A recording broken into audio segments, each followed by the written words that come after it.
Hey everybody, Eric here. Thanks so much for tuning in to the first ever episode 3 of the Breakfast of Champions podcast. I'm joined by my lovable and huggable co-host, Aaron. And we have got our first guest today. But before we get into that, I want to chat with you. How's it going? What's going on? How's your weekend been? How have you been? Doing much better. We heard from the vet on Sammy, so update with that. Yes. We get to scale back one of his meds, but he gets a higher dose of the others. But essentially, what happened was his levels dipped under what is deemed normal, and that's what brought on all those cluster seizures. So essentially, when that happens again, we have a new pill to give him, and then he's play it by ear after that. But knock on wood, dude, he's been good. That's great. So that was a relief to hear from the vet that other than that, everything else is good with him. Yesterday I got to play carpenter. I had to build nice back steps. Oh yeah, dude. It was so the past couple of years I've been extremely busy with a lot of family stuff, and I kind of neglected a lot of work around the house. So it's like finally, now that my Graham's house is fully listed, I can go ahead and start getting all the things done here at home. So yesterday was going to Lowe's, all that fun stuff. And then today we went out to, we had breakfast, went out another trip to Lowe's. And like I said, it's been somewhat productive. I do know. I worked on a little something with 66JD. So stay tuned for that, dude. 66JD are a great friend from the UK. I gotta say, it's been one heck of a weekend for me. I had a recording session over the weekend. I worked with a friend on like 2 singles, so I was away at a rehearsal studio, and I brought all my stuff, all my camera set up, like all my recording stuff. And then yesterday, Sunday, I was working on the next album for my Retro Game Remix project, and so I've actually had not a lot of time to spend with the family and all that stuff. But I don't know if you can hear just above me, my son is on his like little trike, and he has just gone nonstop. So like anytime I've tried to record dialogue over the last couple of days, it sounds like a freaking earthquake. I was gonna say, do you live near an airport, man? It sounds like you had jets flying by. Sounds like some flyovers. So I don't know. Ain't no stopping this kid. It's just is what it is. This is the life that you live when you have a toddler, okay? Like I don't even know. A couple of things here to chat about here first before we move on to our very first guest on the program. We've got some reviews coming in. So check this out. This is a 5-star rating on iTunes on Apple. 5 stars from Sonia Knight. Let's hear it for the boys. These guys just vibe so well with each other. Perfect for a chill time with lots of laughs. That's great. I like that. Mm-hmm. That's great. That is what's wonderful. Thank you so much for the 5-star review. Mm-hmm. Keep them coming. We've got lots of reviews and stuff, and 2 ratings on Apple. So if you're listening on Apple, please make sure to leave ratings and reviews. It's great to hear feedback. So Aside from that, anything else you want to chat about here first before we jump into our new guest segment? I honestly don't have anything else. I mean, I've been busy, playing Ryan Gosling from The Notebook. You know what I mean? I've just been fixing up my old house. That's it. Oh, that's good. Well, hey, we're gonna jump on over to our new segment called Multiplayer, and we've got our very first guest for the show today. So let's jump over to the segment, and then we'll be here with the guest.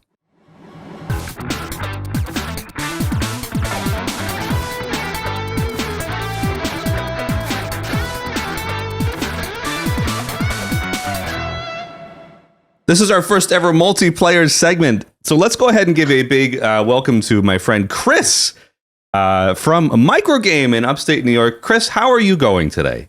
I'm good. How are you? I'm going great. Thank you so much for taking the time to join the show today. So I teased this, or we teased this at the end of last week's episode. We've got a friend coming on who's behind the scenes in video game retail, and I feel like everybody's gonna benefit from your story today. So tell us who you are, what you do, and where you're from, and all that kind of good stuff. My name's Chris. I own MicroGame video games in Clay, New York. I've been in retail for all I've really ever done. And I lived in the area, and I came here when the place first opened in 1996, 97. And I worked here in the early 2000s with the previous owner before my previous owner. And I've been here for 12 years. And then I recently purchased the store in January of this year. Nice. That was that was something super cool. So we want to chat to you about your journey from shopping at the store to working at the store and now owning a retro video game store. I mean, for me, that's kind of like a dream job. Wouldn't you say? Or is it not quite? When I was in high school, I'm a little bit older than you guys. I'm in my 40s. Yep. And I come from the rental generation. And when I was in high school, renting games was the way to go. And I used to rent from a local store in Phoenix, New York, a little ways from here. And I actually, when I went to school first, I originally wanted to own a rental store. And I worked actually at Blockbuster. Oh, nice. It was one of my first retail jobs. Yep. Yeah, I tell you what. Well, Aaron, I'm sure you have many memories of the old rental days, huh? Yeah, I miss it, man. And the biggest thing I miss is the smell of the old rental places. It's like that vinyl plastic and popcorn. Put that in a candle. I'll light them all over the place here. Blockbuster candle. Yep. Yeah, somebody do it. So my history with you, Chris, is I've known you for probably like over 10 years now. I've been shopping at MicroGame for many years, starting back from like 2007 onwards. And I've got an old NES controller here. I don't know if you can see it, but it's an NES controller with your sticker on it. It says MicroGame 622 play. Yeah. So same phone number. Same phone number.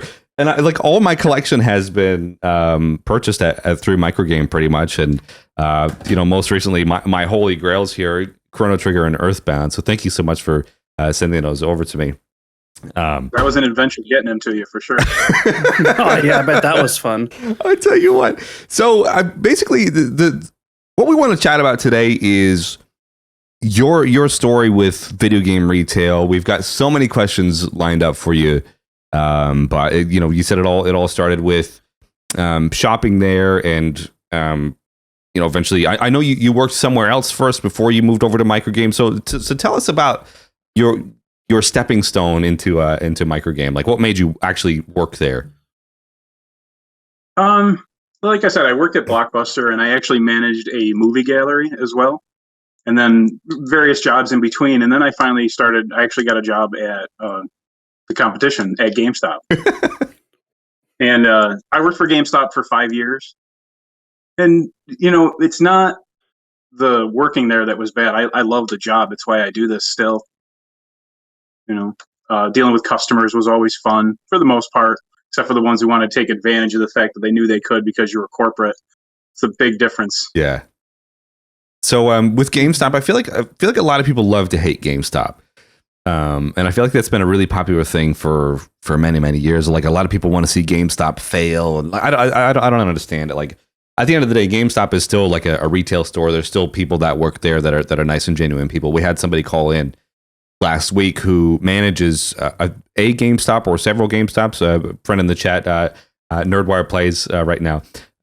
Super nice guy, but I feel like the GameStop gets its negative kind of quirk because a lot of people force like the power-up cards and all that stuff. Like, what were your thoughts working at GameStop?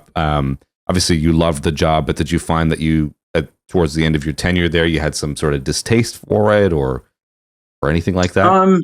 It's the corporate nature of it. The people above you, above the store positions, it's tough. They have their metrics, and they have their things they want from you, and you got to ask everybody 7 questions, and it just burns on you after a while. And I was really good at my job, and my numbers were great, but I also focused on offering stuff to people who needed it. Like, if you were buying used games, I'm going to offer you the magazine because it saves you on the used games. Pre-orders if you're buying new games, and I get to know you and recommend specific games to you.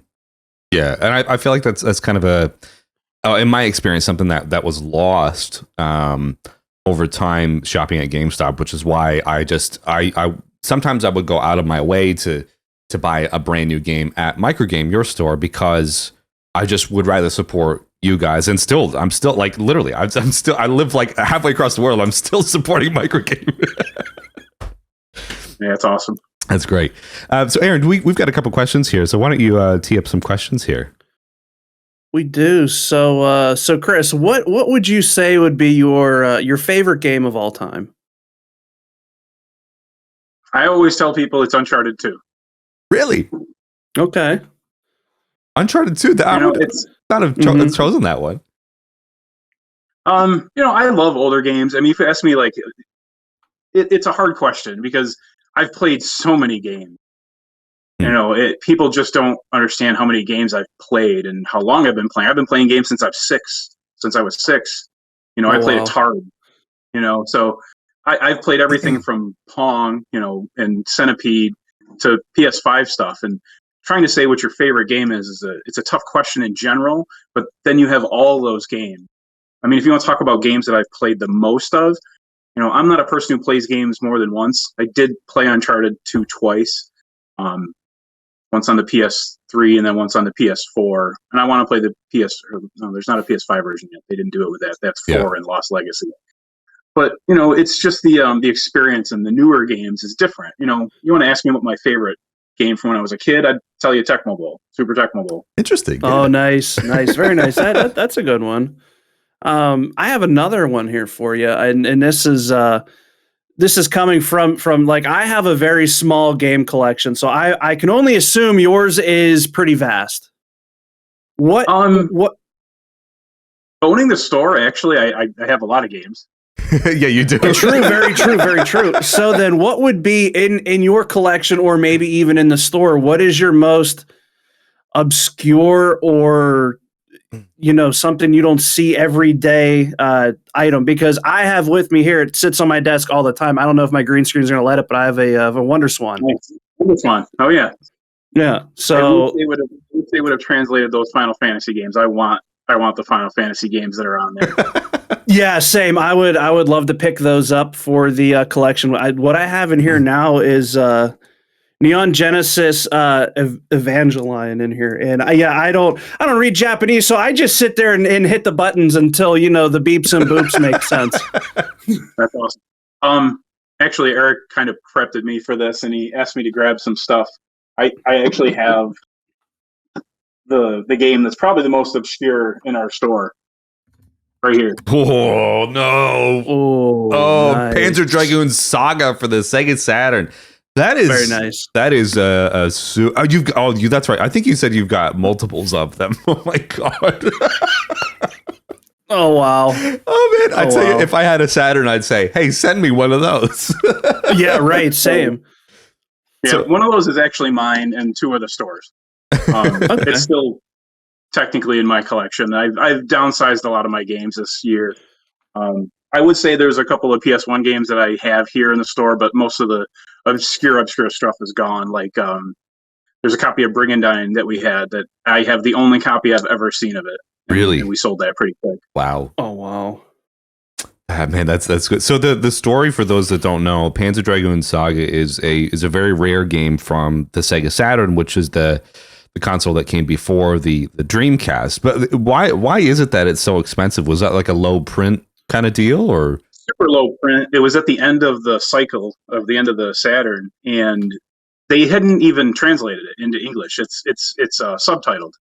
Oh, yeah. Okay. Interesting. Interesting. It's an amazing game too. It's really good. It uses, if you have the 3D pad, you can use the 3D pad, and you basically just fly the dragons in an RPG around your enemies, trying to avoid attacks and stuff. It's really good. I played a lot of it when I was younger, and I got to the 3rd disc, and I hadn't played it in years. And when I finally turned my Saturn on to try it, the battery had run dry, so I lost the save. Of course. It's always the way. That's how it goes. Yeah, I love the Saturn. Saturn's actually quite an underrated console, but it competed with the PlayStation 1, and yeah, we all know how that panned out. So, we've got a question in the chat here from DJ Bob. So we've got so many questions here today, and like we're gonna pretty much cover everything from your time at the store to like crazy trade-ins and stuff. So we've got a lot of stuff to chat about. So DJ Bob in the chat says, My question, especially with the market craziness lately, what are your thoughts on repricing games when customers bring games to the counter to buy them? I don't.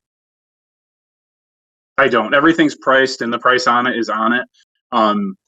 It doesn't happen as much anymore because we price stuff as it comes in. And, if someone gets lucky and I haven't checked a game in a while, it's not that I'm losing any money by selling it to them for the price that's on it. They're getting the advantage of didn't get a chance to check it, I guess. Right. But everything has a price in my store. There are certain things, like we have older PS3, 3DS games that, we've had for 10 years because they haven't been out for sale. And we've taken all the prices off of them so that we can't really, we don't give a price on them. They're just kind of there. Some people see them and they'll ask us for a price and we'll look it up for them. Sure. But no, I don't change the price of games. I'll give you a discount. I'll lower the price of a game. And that's why it's good. Like I always had a great time coming in the shop. Like not only was I coming in there to obviously buy something, but I was also always coming in there to have a chat with you, and that's obviously where we've got to know each other from. And I always really appreciated just that genuineness. Like you can actually tell that you care about what your customers think and how they feel. And like you said, at your time at GameStop, you want to recommend them titles based on that person's interests and needs and stuff like that. So that's great. I mean, but more to your answer there. I mean, all the good stuff is usually under the glass, anyway, isn't it? So for the most part, yeah, or behind the counter. I mean, you can find stuff on the floor. I mean, you'll find some gems here and there. Some guy got a $70 game for $20 because I missed it. The big thing was after the pandemic hit and the store opened back up. We just kind of were happy to be back to work. Yeah. And a lot of games really spiked in price, and luckily a customer came in. He's like, "You might want to check a couple of these," and it's nice when people do that too. Yeah, well, you got to look after the store that looks after you. That's the only way to go.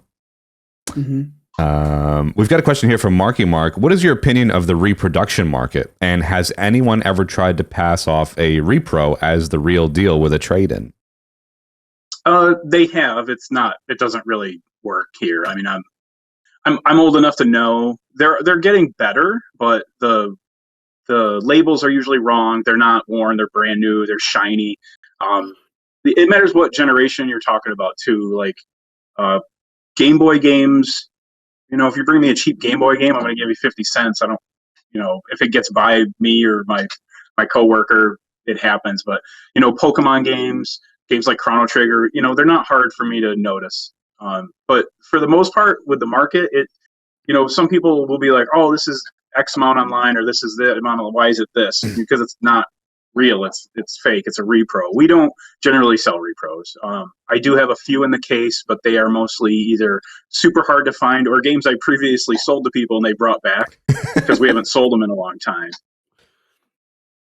Yeah, I know you had a Terra Enigma reproduction. Not too long ago. Actually, when I was looking for the Earthbound and Chrono Trigger carts on your Facebook page. Now, another good one here to piggyback off is you have a lot of stock that you take photos of on your Facebook page. Like how much like business do you think that you do actually from Facebook, just from photos and sharing things on the MicroGames page? It brings people in for sure. I mean, I'll get phone calls instantly after some stuff pops up if they're looking for it. When I post Silent Hill pictures, they don't last half an hour. Certain games. If someone's looking for something and they see it, they'll call me. That's you train your customers. Yeah, that's good. You contacted me about Earthbound faster than anybody, and you ended up with it because that was basically it. I put it up there and pay attention, and you message me, and you got them. I literally I woke up at like 5 o'clock that morning, and I'm just like barely awake. And then I'm scrolling the Facebook feed, and then I see MicroGame sharing Earthbound and the player's guide here, and I'm like, oh my god, I gotta get it now. Like it's just one of those things when you see you cannot hesitate on. Yeah, I've had people come to the store within 10 minutes and things are gone. It's fun. Sometimes it gets to be, sometimes I think maybe I'm missing out a little bit from posting them rather than getting people to come in a little bit more organically. Like, hey, I should stop in, once every week. but I don't think it really affects business. It definitely brings people in. Sure. So we have another question here. This one's from I Was a Bullfrog, and his question is, what are your thoughts on selling non-video game related merch in store?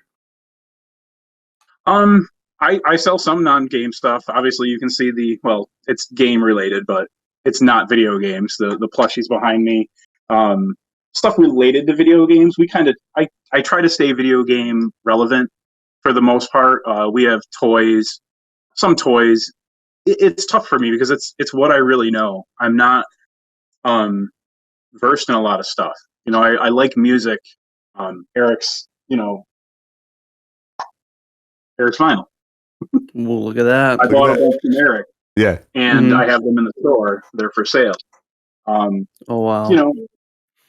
So I'd love to be able to do other stuff, but it's, video games are my passion. Eventually maybe we can increase the vinyl and, go that route, but it's hard to branch out. I know you have could see that. pop vinyls and stuff as well. Like, do the pop vinyls and stuff do really well? Because I feel like even here in Australia, you have EB Games, and then usually it's partnered with a shop called Zing. I don't know if that exists over in the States, but like EB Games is usually right next to Zing, and EB Games has all the games, and Zing has all like the pop culture stuff, which is we have some pops too. Yeah, I definitely have pops. We sell 24 by 36 posters. I do really well with those. A lot of video game ones, and then I have comic book, pop culture movies. The Simpsons, stuff like that. Yeah. Well, the one thing that I feel like we should cover as well is obviously you worked at MicroGame and you've recently taken ownership of the store. So you now own the store that you used to essentially shop at. So like, tell me about your thinking with that. Did you ever want to own MicroGame, or it was just kind of like, you start working your way up the chain? And I mean, because you managed the store for many, many years, it essentially you operated the entire store, but it just wasn't under your name. So tell me about that process. A lot of people would think I'm the owner. I mean, I've had people come to me and be like, "Oh, you just bought the place? I thought you've owned it for years." And it's understandable. I'm the face of the store. I've been here for 12 years. You know? So it's I'm the store. The store is me. And working here was because the man who hired me to help out before my previous owners bought it, I worked for it in 2003. His name was David. He's a character. Eric knows David. I do recall, yes. Yes. And he's a character for sure. But when he was getting ready to sell the place, then I thought about it then, but I just didn't have the know-how to acquire the money and stuff.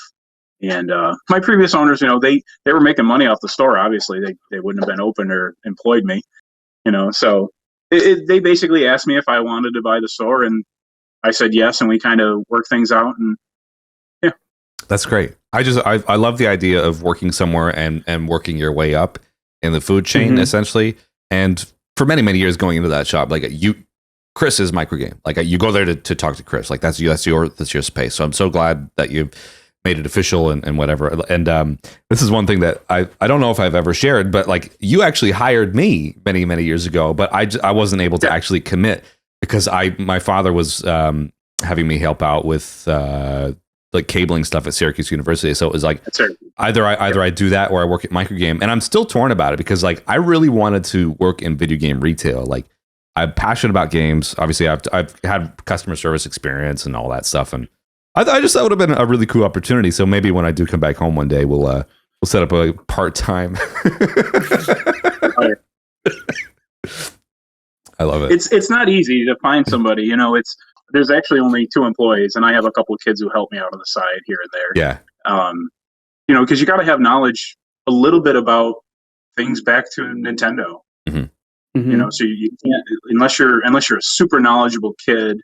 You got to be personable, and you got to be able to say no because I take everything. I take Atari, I take Switch.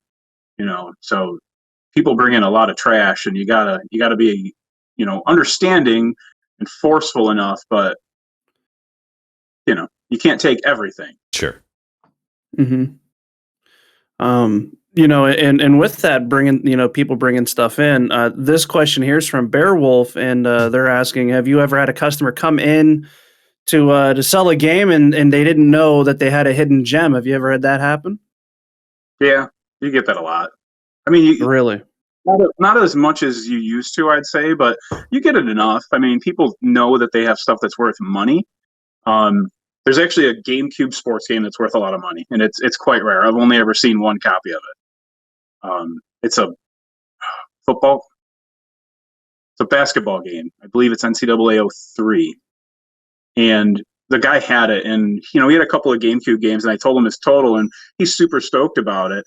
But I could have given him more, but he was happy with what he got. That's kind of the thing. You want to make people happy within reason, and I gave him enough money. I didn't steal it from him. Trust me. You got to be fair. Yeah, he got what he paid for it. Well, that's with inflation. I mean, those NCAA games are actually crazy. Like how much they're.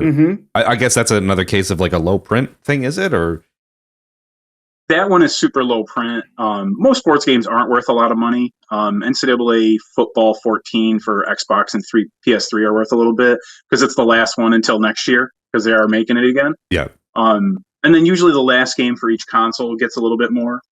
And then there's not too many sports games that are worth a lot of money. There's a few, but actually there's a Super Tech Mobile Special Edition that's worth a bit, right? Which you wouldn't think of, but because it's Tech Mobile 2 Special Edition, I believe, for Super Nintendo.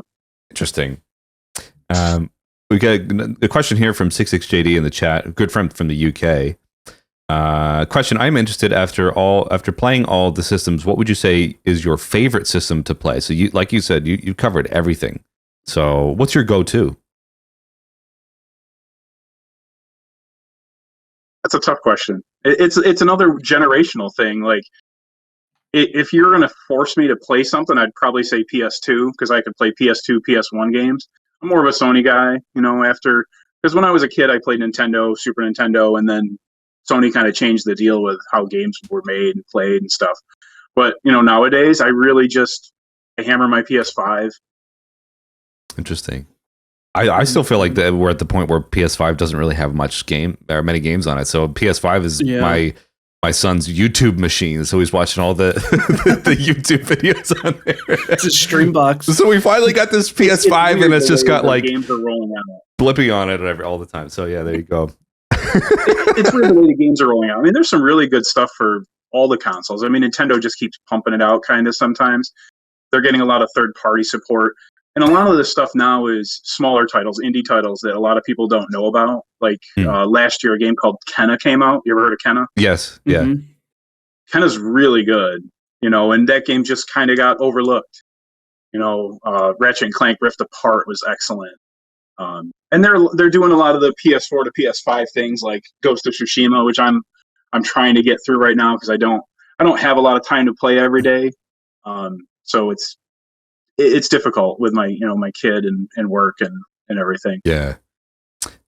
I guess if and then you said retro consoles. Yeah. I'm actually a TurboGrafx guy. If you were to ask me what that's retro right. console nice. I remember borrowing your TurboGrafx years ago for like a weekend or something like that. And it's obviously a really cool console, but it's just like it's so obscure. Super expensive as well. A lot of those games are incredibly hard to find. That's the one thing I will buy now, that if it comes in the store and I don't have it, that's going to come home. Yeah, I don't blame you. Speaking of store stuff, this is a good one that we have here. How do you stock your store? How do you know what to stock? Do you get like what percentage of your stuff is trade-ins and what percentage of? I mean, like obviously being a retro store or just like a mom and pop store, like yes, you do have some new games, but I feel like majority of your stock is old. That's all trade-ins, is it, or what? Yeah, mostly 99% of stuff for the used stuff is traded in. I do go out and search sometimes. You can find other stores. I'm part of Facebook groups that old other store owners. They're like, I don't need this. Do you want it? You can make a little bit of money. I bought a lot off of some guy. I'll buy.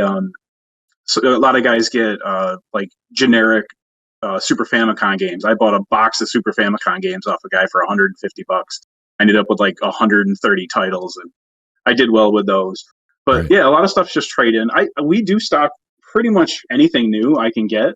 I can't get the special editions right now because like Sony's special editions, the way they're doing them through Direct and Nintendo is making that difficult. But any new games I can get. I have one of the largest distributors of media in the country that I buy from. Right. But yeah, I mean, for other than that, it's different. It used to be, used to sell a lot more new stuff, and we don't. Nintendo is the killer of media sales. When it comes to new games now. Yeah. So get Nintendo, go Nintendo. PlayStation. We're not going to speak ill of Microsoft. Now, do you sell any Japanese games? Do you buy any off of like a couple off eBay and then resell them? Like the older Japanese stuff. I will if I have to. A lot of it is more obscure, and people do ask for it. I do actually get imports though. Like we just got Klonoa. Nice. Ah, nice. So we got Klonoa on disc for PS5, Switch. I don't have anything else over here. But yeah, I mean, we do. I'll take it from people. A lot of it's not worth a bunch because you can't play a lot of it. Like Castlevania for the Saturn, that's something that's worth a bunch, and obviously I'd pay a bit for it. But a lot of it's not playable because you can't read it. Here's a good one, and I'm super interested to know. As anybody who works in retail, you always have some sort of crazy story. Like, my question for you is, do you have any crazy stories from your time at the shop? And I remember you've told me some over the years, and I don't remember any of them, but like, I've had a few. Let's hear. GameStop had got me once when I worked for GameStop. When the Wii was out, I worked there when the Wii was out, and it was incredibly hard to get one. And a guy calls and asks if he can return it. He bought it brand new, and we're like, and of course, what's the answer? No, you can't return a new console. It works fine. And he, of course, like I said, if you deal with customers who know how to get their way when you work with corporate, that's kind of the problem with corporate. So he called the DM, and the DM called me and asked me if I knew how to do my job, and I almost quit that day. Wow. Yeah.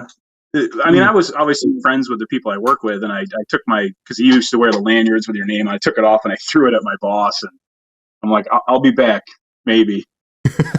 Oh boy. Yeah, that'd be super frustrating. Hey, it's more of an insult, Mm-hmm. So, and that's a lot of retail. You got to learn to not take stuff personal. And trust me, it took a long time. I used to be known to blow up at people a bit, and I don't anymore. And every once in a while I do. My coworker behind me, you can hear him flitting around a little bit. He heard me yell at a customer once here because a guy he traded me an N64, Smoke N64, very hard to find console. And I paid him very well for it. And he traded it in, and he wanted stuff for his 5-year-old kid. And he bought a clone console, plays Nintendo and Super Nintendo. And he bought Mario and some really good games, but those games are hard. And we kind of told him that as he was purchasing them. And a few days later, he gave me a phone call and, told me how much of how bad the console was, and they're not great. And I told him he could bring it all back and exchange it for store credit, which, new console you can't, but I'm going to make him happy. And, and he's just insisting on, he wants his money back and he wants his console back. And I'm like, it's gone and you're not getting your money back. And, I wasn't mean or anything about it, but, he was just belligerent with me. And he had me on the phone for about half an hour. Really? And eventually I just, he kind of went too far and I yelled, and my coworker was in the background, and they just kind of, because you don't. I'm not the person to make mad. Yeah. Yeah. I mean, the retail stuff can be. When you have to. Yeah, of course. I mean, you got to put your foot down. I mean, you're the guy who runs the shop essentially. But I mean, I think it can be warranted in some spots. Some people try to push because I feel like there's this mindset out there that people who are working. He was threatening me. Oh, you know, really? I'm going to come to the store. You know. God. Okay, that's no. Oh yeah, no, it wasn't like Yeah. it wasn't just him being like, I want my money back. He was, you know, I'm gonna come to the store and you're gonna give me my money back or I'm gonna take it. Speaking of that, because that kind of doubles off a question we have here. Does your store face problems with theft and break-ins and junk like that? Luckily, no. Yeah. You know, you might get kids stealing candy. It's hard to steal anything of value. I mean, we've had theft, not here. We used to have a second store, and in the second store, we had a couple of employees who weren't always attentive enough. You know, it's hard. You know, it matters who you're dealing with too. You know, you get kids who don't pay attention, or you know, I'm attentive to everybody in the store as much as you can be. And I've had stuff stolen from me here too. Not here, but in the older store. A kid would come in and he would distract me. He was really good at what he was doing. And we did catch him. We did catch him eventually. Wow. That's crazy. I honestly, I couldn't imagine that. But like, you know, you're trying to be customer focused and you have to, like, whether you want to or not, sometimes you kind of have to engage with people. And then, of course, that's smart. Unfortunately, well, we had a video system. This is a pretty good story. So he would come in and chat with me, and basically just disarm me by chatting with you. Good thieves will chat with you. A good thief just doesn't come in and run out with stuff. They engage and they distract you and get you to just go about your day, which I would do. And he would stand in the corner and watch me because we watched him on video. He would watch me, and when I would turn around, he would grab a game. He would grab a game and just pocket it. And the day we caught him was we knew he was going to come in because he came in every couple of days, and he actually asked for an application. Oh, no way. My God. So my boss was in the back, and so I texted him. I said, he's here. And so he comes out, and I'm like, here's your application if you want to fill it. He starts filling it out. My boss walks up behind him and puts his hand on his shoulder and says, I don't think you need to fill that out. Oh boy. Imagine the and guy's he was face. my boss is my old owner is he's 6'3" redhead. He's a big, intimidating man. Yep. Oh boy. Imagine getting busted like that. That's funny. Right. I mean, I know I've like a lot of us here in the chat, myself included, a lot of us will watch Pink Gorilla on Twitch. And he'll talk about some of his stories or show like a clip of it. And I'll tell you, man, people they're creative at like how they want to do it. They're either super creative or they're just like, yeah, this is mine, I'm taking it. And they just turn around and walk. And it's like, how do you think nobody's paying attention, you know, where there's no cameras? Like, I don't know. It was funny because my boss took him in the back, you know, and sat him down and waited for the cops. And after he gets done, he's like, he's a really nice kid. Now I go, yep, you see why you got me to not pay attention to him? Mm-hmm. He was a nice kid. He talked to me. He had problems. He was stealing from all the stores. He was stealing from GameStop and Voltage. And, you know, oh, yeah. Oh, he made the rounds. He was stealing from J Street because they were still here, too. Crazy. Wow. Crazy. Wow. So here's a good one that I prepared, and I would like to get your thoughts on this, because this is something that I suppose has been quite controversial. And Aaron, you know this is as much as anybody. Why don't you describe for the viewers as kind of a lead up what WADA grading is? And we want to get your thoughts on that, Chris. But Aaron, tell us what WADA grading is. So WADA grading, they take, like I have here, Pokemon Fire Red. So they would take this and they would look at it and go, oh, all right, so the label has some scratches in it. The cartridge is beat up. It's got some wear and tear. That's a 9.5, and we're going to seal it up for you and sell it at auction. So they go and they deal with an auction company that I feel like from what the story I got was they were somehow affiliated with them in some way. And they essentially go, oh yeah, 9.5. That's wonderful. Here's $100,000 starting bid. And then it just goes up from there. And from what I've seen, it's WADA does some dirty dealings. And I feel like a lot of the spike in retro game prices stem from WADA. So I'm very curious, Chris, as well. Like, what are your thoughts on this? it's hard. I don't really deal with the sealed market like that. People have said, we should, because I actually have some sealed stuff that I brought up, which would be, a good thing to put on there. Like, this is a sealed copy of Guilty Gear X. Oh, nice. Oh, wow. Sky Gunner. Nice. And I don't know. I think it was a lot to do with the pandemic and people with extra money in their hands, because that wasn't before that. They weren't around. I mean, they were, but nobody really did that stuff. So I think it was a lot of excess money going around, and people with way too much money. I mean, those, like, who bought the Mario? And I feel like that was Jake Paul buy the Mario? Oh yeah. I think so. Yeah. For like $10 or something. Mm-hmm. Crazy money. Like, I don't know.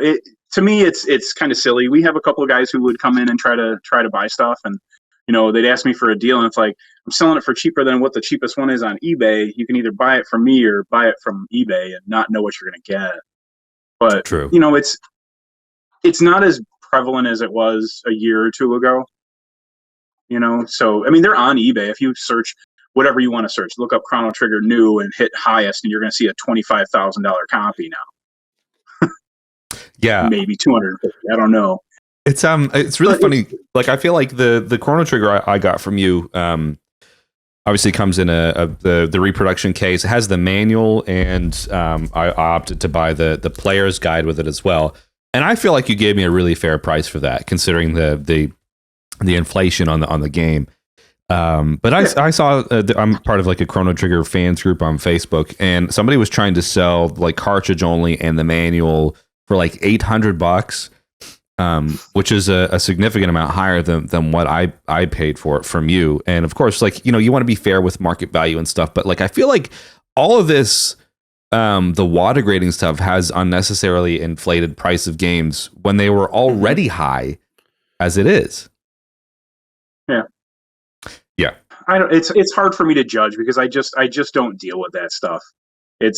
I've read the stories and listened to a couple things on it. There was I think there was an hour-and-a-half video on it that some guy did. And I've watched them. It's interesting, but I don't know. I try to stay away from it. I could have those graded, and they'd probably be $1,000, $1,500 games, which is 3 times what they're worth. I'd be happy if I sell. That's the thing, is I'm happy to sell it. Like when Eric bought Chrono Trigger and the Mario RPG and the Earthbound for me, I'm happy to make that sale. Granted, I could have made a little bit more and sat on them for longer, but I'd rather make Eric happy and make my store look good and bottom line look good faster. Mm-hmm. Yeah, well, that's exactly it. I mean, like, I've done videos and stuff, and I'm shouting out MicroGame, and today, where I've got you on, and I want to shout out MicroGame again. So if anybody in the US or perhaps worldwide wants to get any retro games, please go check out MicroGame on Facebook, MicroGame Play Trade in Clay, New York. Because I think it's good to support your local mom and pops, or just support anybody else other than like the large corporate people, because I mean, of course, like I said, with the price of things having inflated, it's important now more so than ever to support your local people and support the people who need it most. So yeah, I could have gone on eBay and bought Chrono Trigger for any number, but like, I saw it on Facebook, and I'm like, yeah, I'll buy it from Chris. That's the right thing to do. I appreciate it. No, that's good. DJ Bob in the chat says, is it only on Facebook, or is there a website? We have a website, but I don't really use it. Facebook is just easier for me. I can contact and go through that. We used to have somebody who ran our Facebook page, but he's been gone for a long time, or our website. I can get on there and change little tiny things. I'm not a tech guy. Yeah. I was telling these guys earlier, I own a game store, but I don't own a computer. Other than the one here. Fair enough. Mm-hmm. Let's see. Oh, okay. So, I would suppose, what's your favorite part about what you do and your job, considering you've been in a video game retail and just retail for many, many, many years now? Like, is this still something that you wake up every day and you look forward to doing, or do you feel like it's kind of gotten old, or things have just changed over time? I love it. I wouldn't have bought it. It's only been 7 months, and I look forward to coming to work every day. I enjoy the people 99 out of 100, 999 out of 1,000. You always hear the horror stories, but those are once a year, once every 2 years, and it's just dealing with people. I don't mind people. I like dealing with people. I like talking to people about games. I mean, I come to work and I talk about games for 8 to 10 hours. It's not hard.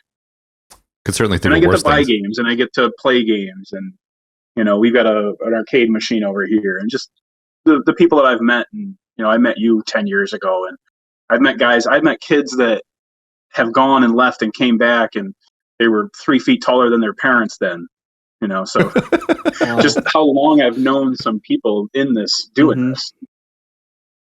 It's a good question again from our UK friend 66JD.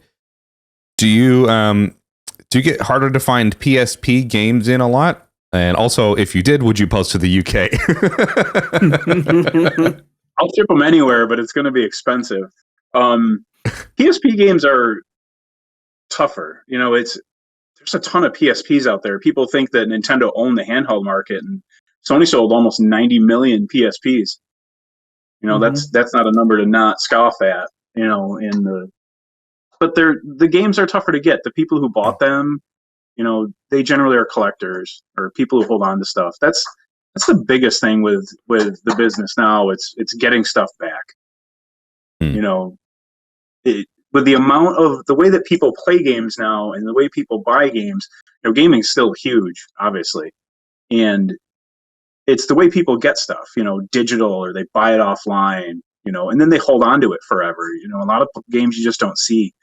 If you can go through my store and you see the sections and my PS2 and my 360 games, I have tons of them because people bought those and traded them and brought them back all the time. My best customers are someone I see 2 or 3 times a week, 3-4 times a month, because they're coming in, they're buying stuff, they're trading it back. That's a great customer. Someone who comes and buys a $600 game is a good customer because I make a little bit of money, but I wouldn't mind getting that game back and selling it again. Of course. We have a question here from I Was a Bullfrog, and he's saying, what are your thoughts on selling online versus in person? Which do you prioritize if you do? We pretty much only sell in person. I do sell stuff online, like through Facebook. You can pay with PayPal or mostly just PayPal because it's more secure. But yeah, we don't really sell online. It's mostly just my store. It's the way I like it. I could do a lot more business, but it's also getting stuff in, and if I'm selling online, it's hard to replenish. Especially the harder to find stuff. It's awesome when I get it. And I have a customer who he goes, make sure you take pictures of that and keep that because you may never see it again. That's very true. Speaking of things you don't see again, and you mentioned this earlier, our great friend John from Scotland, perhaps putting words in my mouth here. Did you know that Eric fancies a TurboGrafx 16? Do you have it in stock, and will Eric buy it? I bought a Turbo from you many years ago. I remember. Yep. And I can't even remember. I traded back. It's just it wasn't my thing. It was cool, but it's not my thing. I don't know. It's cool. Well, they made the Mini. If you get your hands on a Mini, just emulate it. I always tell people that's my favorite retro console, but I also tell people don't buy the games for it. They're just so expensive. Yeah. Mm-hmm. Do you guys know what Newtopia is? Yes. Mm-hmm. It's a Zelda style game, but Newtopia loose is probably $150. That's crazy. You can buy Zelda for $30. Play just fine. Yeah. I'm not really one to say emulate stuff, but they're so hard to get.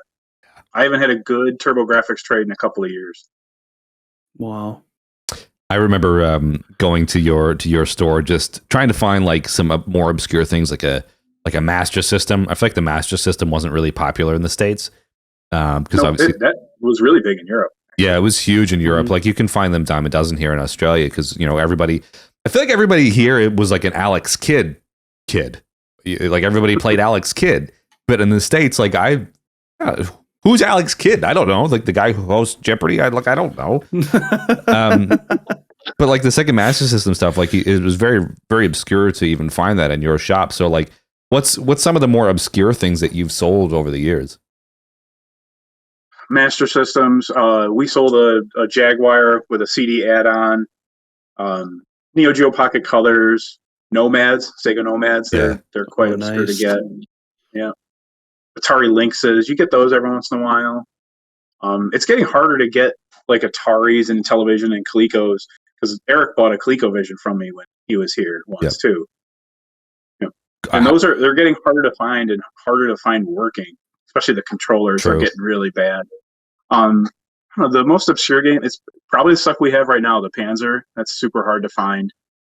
You know, I put a Facebook page. I actually know a friend who has another one. So I had 4 of them lined up and I took a picture and put it on Facebook. That's great. Yeah. Think of how many thousands of dollars that photo was worth. Mm-hmm. Yeah. It was pretty. I just let him. The funny thing is we were open and some guy's just like, you're just going to let him sit there? And I'm like, go ahead, take it. You know? So, a question I have for you. So let's say someone, is just starting out game collecting. What would you say is the easiest system, older system to collect for? Because we know the NES, Genesis, that stuff's kind of pricey. What would be the best like entry level console and games for people to get their feet wet and start collecting on? Good question. If you want to go retro, honestly, probably Nintendo because they're still reasonably priced. Loose games are reasonably priced. You can get mostly, $50 will get you a lot of really good stuff. And it matters what you want to consider, cheap. Some people cheap is $5, $10. You're not going to be able to collect. That's just not going to cut it. But there's a lot of good Nintendo stuff. You get the little retro consoles. PS2 is a great one because you get PS1 and PS2 games. Conventions, if you go to conventions, you're going to be able to easily find Nintendo stuff. We had a convention in May and, I did really well because I brought all my really good stuff and most of the other stores had just Nintendo stuff because it's not a dime a dozen because it's harder to get still, but it's also not because it's not uncommon for the most part. If you're looking for Earthbound, you're not going to find one probably, but you want a copy of Mario, there's 10 in every store. Mm-hmm. And it's a good start. Nintendo's a good start for kids. It matters what you're looking for. It matters your age. It's always doing this, and as long as I have, it's the generations and what they played and how they bought stuff. So now we're coming into the disc-based stuff is starting to get a little bit more popular on the resale side. Like PS2 games are starting to go up a little bit. Original Xbox are a little bit more. And it's funny that, the 360's retro. I can't believe that. Yeah, I know. It's pushing 2005 that came out in. So it's almost 20 years old. That's unbelievable. Where'd time go? Yeah. We've got, So, retro in a few years is 360. Again, PS2, like you mentioned that, I'm having a hard time. Like this is maybe like just an internal crisis, but like PlayStation 2 came out like 22 or 21 years ago now. Like where did that time go? Like that's my entire life, and now that's considered retro. Like, ow, that hurts. Yeah. Oh yeah. It makes me feel my age. Oh yeah, I'm sure. It also doesn't because I get to play games. John again from Scotland says, "What's the weirdest trade-in you've had?" Ooh. So maybe accessory or just a weird game, like maybe the weirdest item we've ever had attempted to be traded. We had a big Zelda collector, and he had boxed everything, boxed Zeldas from Japan, America, but he had a Zelda porn anime cartoon, and wow, and it was bad because I was like, I didn't even get to see it because I wasn't here when it came in because my coworker didn't take it. And he's like, and I was like, you didn't take it? And he's like, it's worth like $200. And I go, yeah, it's worth like $200. And he's like, but it's anime Zelda porn. And I was like, but Link's Awakening. That's crazy. You get people who bring in, you guys know what a Vectrex is? Yeah. Oh, hell yeah. I've got my Vectrex.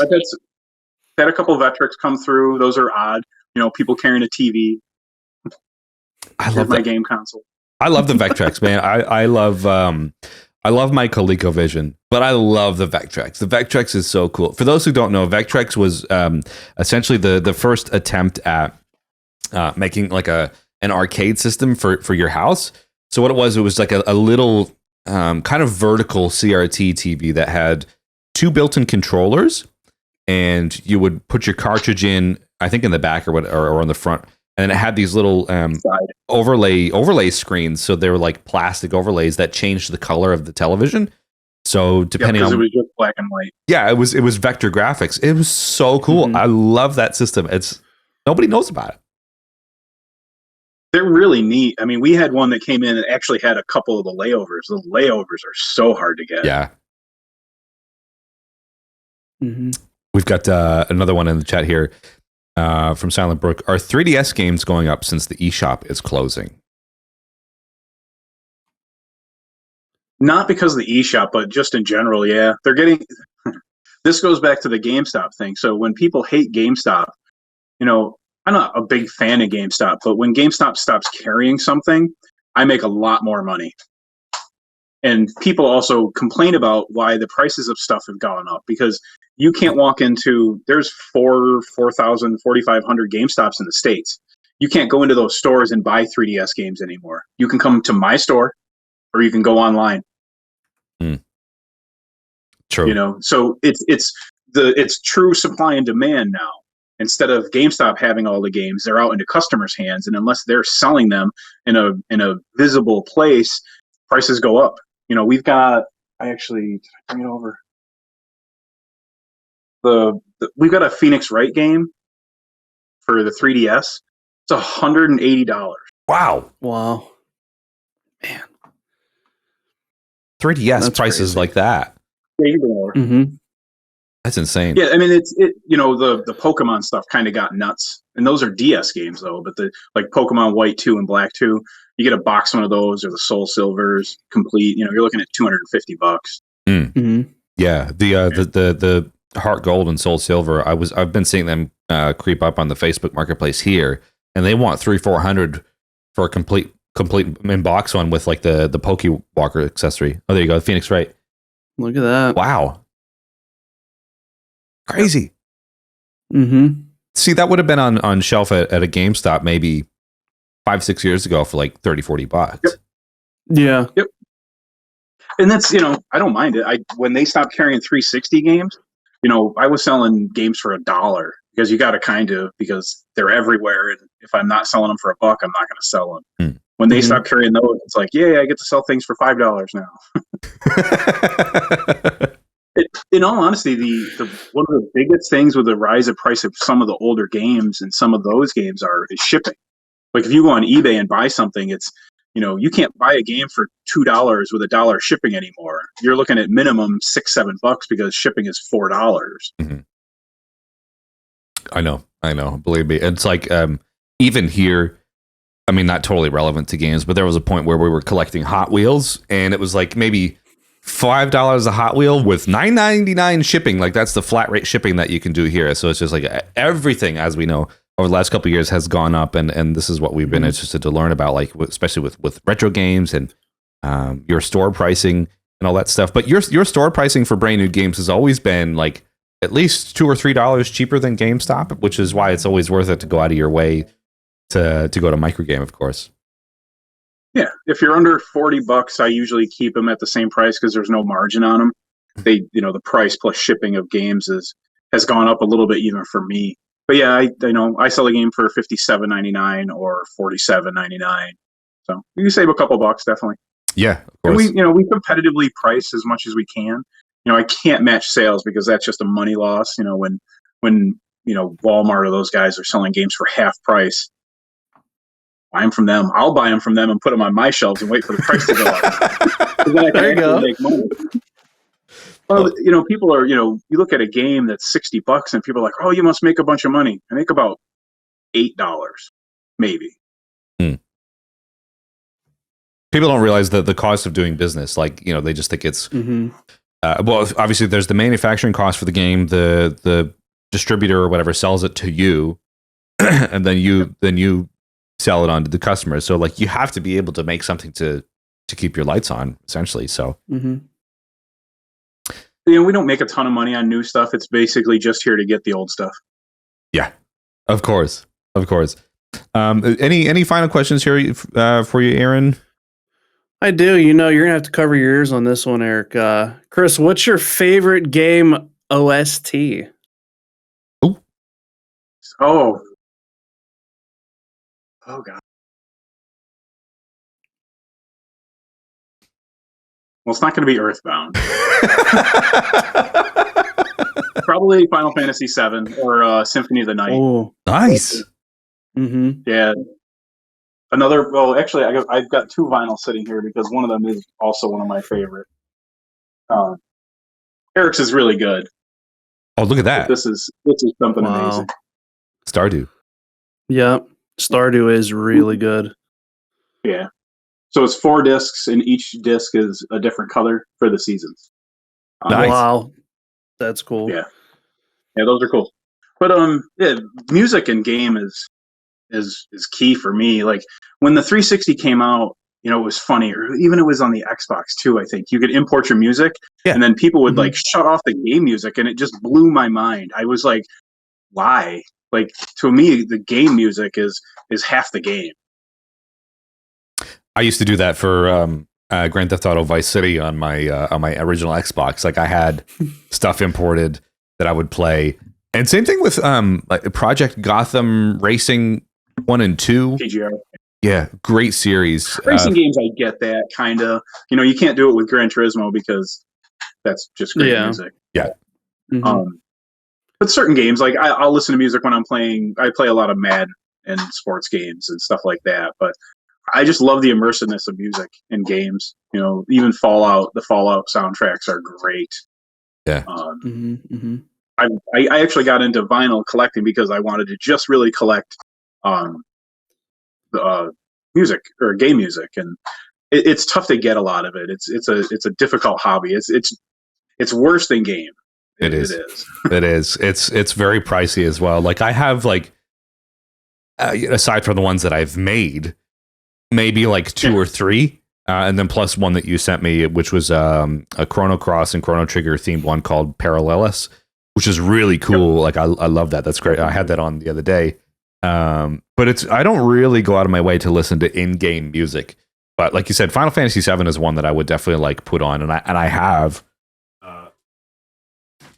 here the remake soundtrack, and it has like picture discs, so it has like the original soundtrack for one of them, and on the other one it has the remake arrangements and stuff. Really cool. Like this is a piece that obviously you want to hold on to, but you know a little bit about the video game vinyl stuff, but the prices on those are absolutely insane. Sometimes, like you said, worse than games. Oh yeah. I have a few. I've bought a few that I probably shouldn't have, but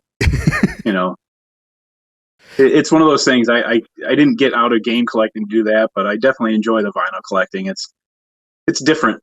It's like the hunt. It's trying to get it. Another one of my favorite game soundtracks would be SimCity. I know that's weird, but the Super Nintendo game. That's a good one. Yeah. It kind of got me into a wormhole with music and vaporwave and synthwave stuff, and just listening to old Super Nintendo music. That's like I was watching Eric play Super Mario RPG, and listening to that is another. It's just great. I love the old music. But when PlayStation got in and you could do CD quality music, and that kind of changed the game for a lot of things. I feel like it's with that older stuff, that older era just has like this magic about it that like a lot of people try and replicate now. Like Aaron, I know some of your favorite games, like more recently, are like the sprite-based ones, like the Mario and Luigi. Like that's still kind of like newer, but old, but it still has that magic but it's just not the same, So there you go. Yeah, it's hard. Music and gaming is great. It's, to me, like I said, it's a lot of the game. If the music's bad, it's not a bad game, but it's not going to help it either. True. Very true. Well, hey, Chris, I think unless anybody else has any final questions, we have covered so much ground in the last hour. It's been really cool to learn about your journey from working at GameStop and Yeah, then you want going. to see some other cool stuff? Yeah, of course. If you've got some more stuff to show, Absolutely. please show it off. If you've got it prepared, let's see So it. I Of brought some stuff over to just to show you guys. course. So Eric likes Chrono Trigger. Oh, that's a complete one. Nice. Oh. How much for the And- box only? I dropped it. And Eric likes Chrono Trigger. Oh yes, I do. Oh, how much is that? 20, Wow. 249 for that one? Or Chrono Trigger. is that That sealed? one's sealed. Oh, That one's actually a sealed game. oh my god. And Eric likes Chrono Trigger. Oh, This is neat. That's cool. That is cool. The game fell out. But I got another one. Another one. I don't know. It's crazy. I hadn't seen this game in so long, and we've got like 7 copies, and then he's just telling me we got another one. And we have lots of cool stuff. People keep their amiibos. Wow. That's cool. Mm-hmm. So because I'm a small store, a lot of places, like, you guys know what limited run is. There's a company that sells stuff out of a store, and this is a game that you can only buy in stores like mine. It's a VGNY soft, and they produce them, and these are actually numbered games. So this is a numbered game on the bottom, Wow. and there's only a couple thousand of them. So these are truly limited, and you can only buy them at stores like mine unless they're bought and then put on Sure. retail. But I do have limited run games too, some of them. Oh, no, Night Trap. Cool. Nice. This is the PS4 version. That one was mine. Nice. Something neat for the DS. You don't see this often. No, you don't see that. No, Contra not at 4, all. that's a pricey one too. Yeah, that's super, super hard game. If you get by the first level, you're good.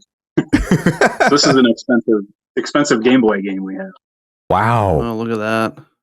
Oh, So this has yeah. That's That's pricey. cool.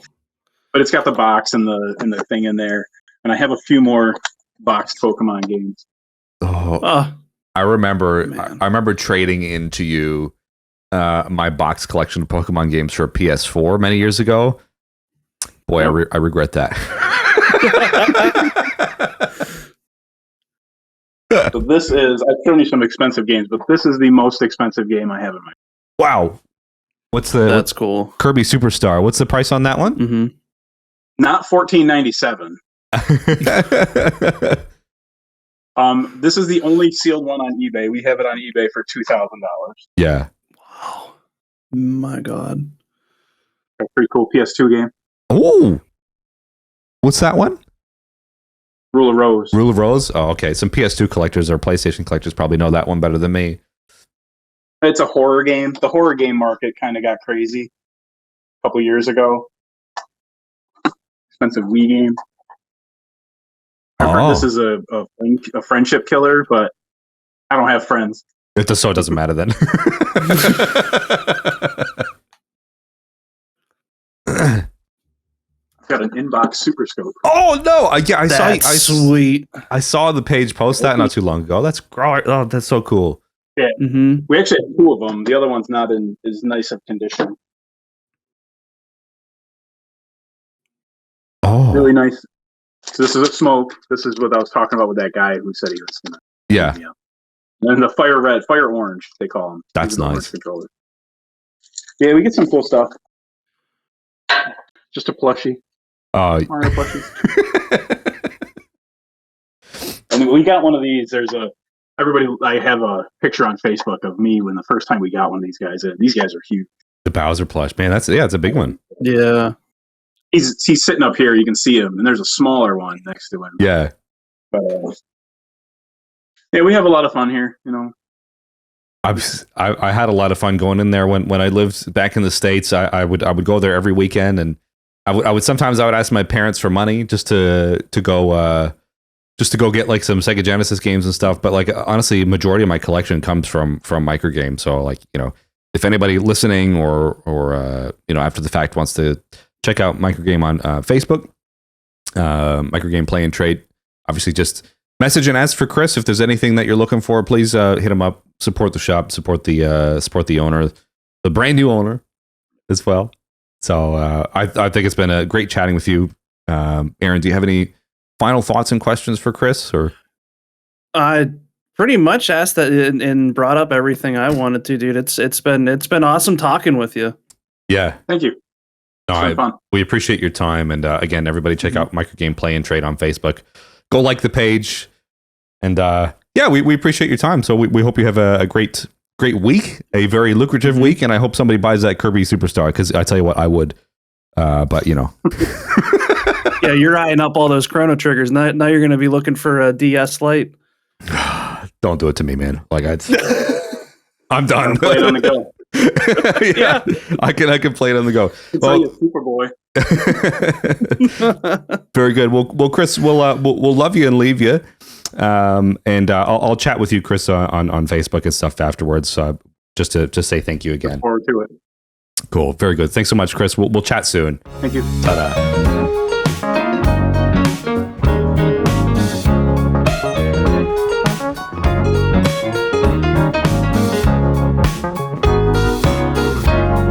Okay, we are back, and you are very, very big on the screen here.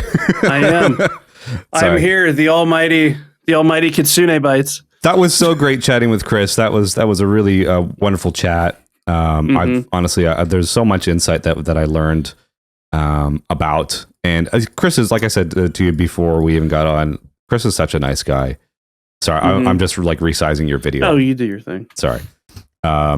Yeah, extreme close-up. I'm super sorry. So I mentioned at the top of the show that I have a voicemail to play, and I did not want to end the show without playing the voicemail. So what do you say we go ahead and listen to it? Yeah, let's do it. Okay, here we go.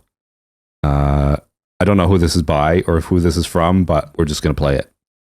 Hey, Otacon told me to stay away from Taco Bell because it gives me the squirts. But I wanted a Baja Blast, so I'm back in line. And I can't resist those PP5 layers. Sneaking around is going to be difficult later.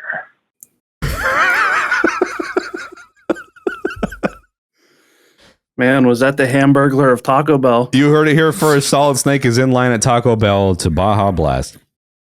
I have a feeling I know who that was, but I don't know. Well, they're sure going to have a Baja Blast after that five layer burrito. Like I said in one of the other episodes, Taco Bell is single-handedly keeping the plumbing industry in check. That's hilarious. Oh, man.